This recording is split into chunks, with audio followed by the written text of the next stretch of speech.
Assalamualaikum warahmatullahi wabarakatuh. Perkenalkan, nama saya Masita Zara Fatina dari 10 KL 2 nomor absen 26. Di sini saya akan menjelaskan proses masuknya bangsa Barat ke Indonesia, yaitu bangsa Spanyol dan bangsa Inggris. Yang pertama adalah bangsa Spanyol.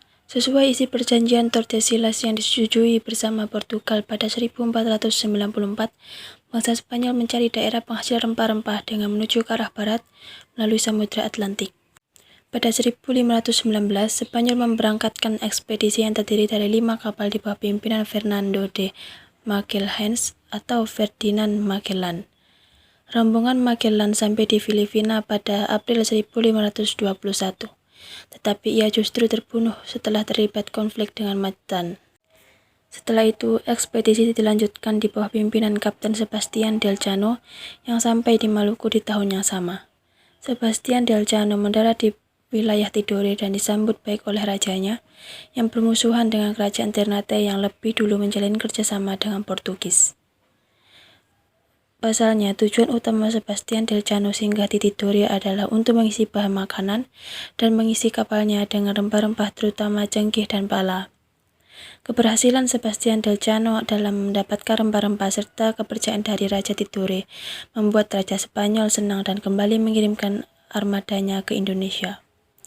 Akan tetapi, langkah tersebut oleh Portugis dianggap sebagai pelanggaran terhadap perjanjian Tordesillas. Pada akhirnya, pertempuran antara Spanyol bersama Tidore dan Portugis yang bersekutu dengan Ternate pun tidak dapat dihindarkan. Sebelum terjadi perang besar, akhirnya diadakan perjanjian Saragossa yang isinya sebagai berikut. Yang pertama, Spanyol harus meninggalkan Maluku dan memusatkan kegiatannya di Filipina. Kedua, Portugis tetap melakukan aktivitas perdagangan di Maluku. Yang kedua adalah bangsa Inggris.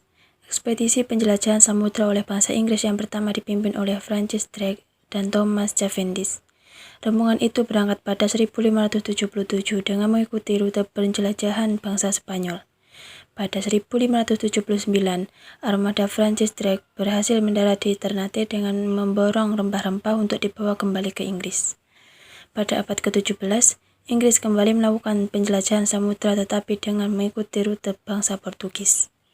Inggris kemudian berhasil menguasai India dan mendirikan kongsi dagang EIC. Dalam perkembangannya, EIC menjadi pesaing utama VOC dan berusaha menguasai kepulauan Nusantara. Ada beberapa penjelajah samudra dari Inggris, antara lain yang pertama, Sir Francis Drake yang berhasil berlabuh di kerajaan Ternate. Yang kedua, James Lancaster yang berhasil mendarat di Aceh dan kemudian dilanjutkan ke Banten.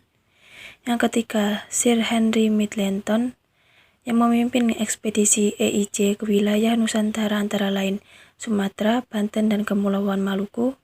Yang keempat, James Cook. Pada tahun 1600, Inggris membentuk kongsi dagang EIC yang berpusat di India. Tujuannya adalah untuk membantu hak perdagangan di India.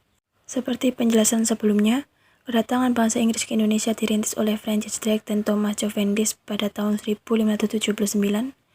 Mereka berhasil membawa rempah-rempah dari Maluku dan lewat kongsi dagangnya yaitu EIC. Inggris berhasil menjalin hubungan dagang dengan Aceh, Jayakarta, Banjar, Maluku, dan Makassar. Tetapi Inggris tidak berhasil menanamkan pengaruh di Indonesia karena ketidaksenangan rakyat terhadap EIC yang tanpa cara dagang menurut aturannya sendiri. Sekian penjelasan saya, terima kasih. Wassalamualaikum warahmatullahi wabarakatuh.